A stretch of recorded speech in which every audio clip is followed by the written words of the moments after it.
What's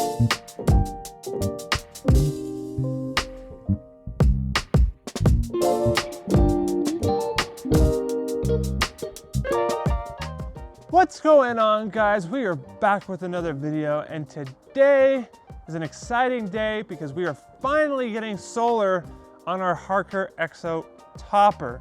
So BougeRV sent out this 200-watt solar panel, and it is absolutely awesome.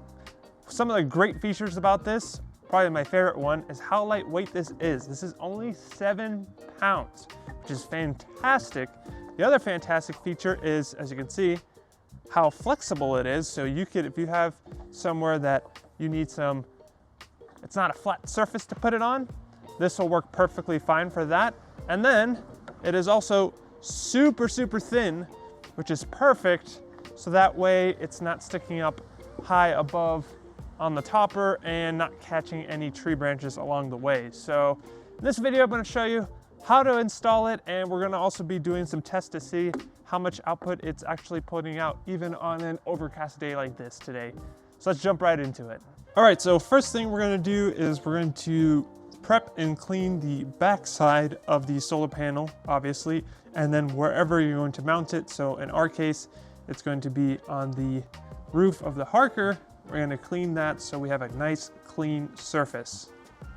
All right, so now that we have our surface nice and prepped and clean, and so is the back, what I'm going to be using is some silicone that we're going to be applying to the back, so that way when we flip it over we can stick it and adhere it to the top of the topper. So I'm going to show you the exact pattern you're supposed to do, because you have to leave, you can't fully seal it because there's supposed to be room for some air to get underneath for ventilation. I'm going to stop my past self here momentarily because using silicone to seal and glue down the solar panel to the camper topper was a terrible idea. I unintentionally did a durability test with the solar panel, as after about 48 hours of that curing, I went to run an errand, and going down the road, the solar panel ended up ripping off the roof, going about 35-40 miles an hour down the road, landed on the road, and several cars ran over the solar panel.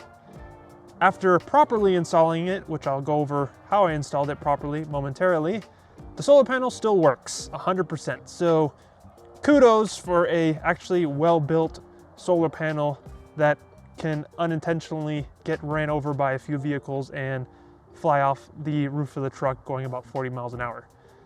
So how I properly now secured the solar panel is using double-sided Gorilla Glue tape, which I will link down in the description.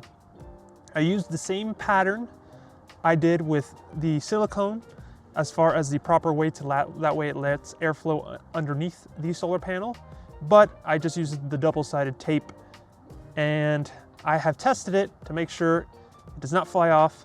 If you've seen the previous video, which was the SEMA video, we drove here from Salt Lake City down to Vegas and back, and the solar panel is still on top of the truck. So I can safely say this method 100% works. Just make sure you still silicone the front of the solar panel so that way there is no way for air to catch underneath it. All right, back to the video. All right, this is the layout of the silicone on how it's displayed in the manual.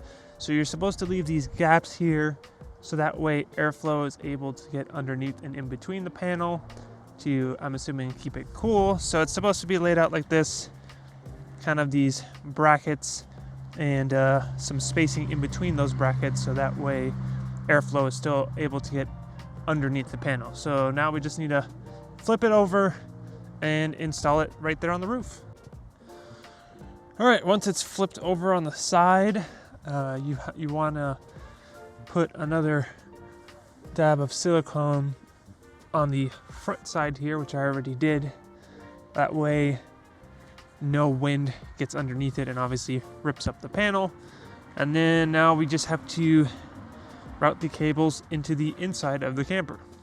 All right, excuse the mess, but we got everything wired. Ended up drilling a hole on the side there, and running the cables, and it is currently hooked up and running. And as you can see, the sun is currently fully covered by these clouds here. So basically, I mean, there's not any direct sunlight. And yet, let me crawl up in here. I'm not sure if it's gonna pick up there, but we are pulling 22 watts of solar input with no sun. So I'd say that's pretty good, considering the sun is fully covered and we are pulling about 22 to 23 watts. That is pretty impressive. All right, so we're not at full sun, but we're probably about 80% sun because it's still behind a thin cloud up there. And we are currently pushing 113 watts of solar, and which is still pretty good.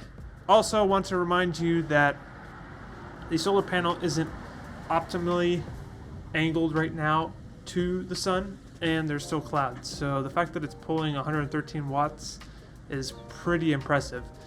Alrighty, so with the topper open and the solar panel angled a little bit better at the sun up there, but it's still a little hazy out, so I wouldn't say it's the most intense sun ever, but yet we are currently getting right now 143 watts of solar, which is pretty good for the conditions. And I mean, there's plenty of other tests online that you can check out just to see how well these solar panels do. Alrighty guys, that's it for this video. If you're interested in one of those solar panels, make sure to use my code OUTLANDISHBF for 21% off, but you have to use that code before December 5th. If you liked the video, make sure to leave a like and subscribe for more awesome content like this, and we'll see you guys in the next video.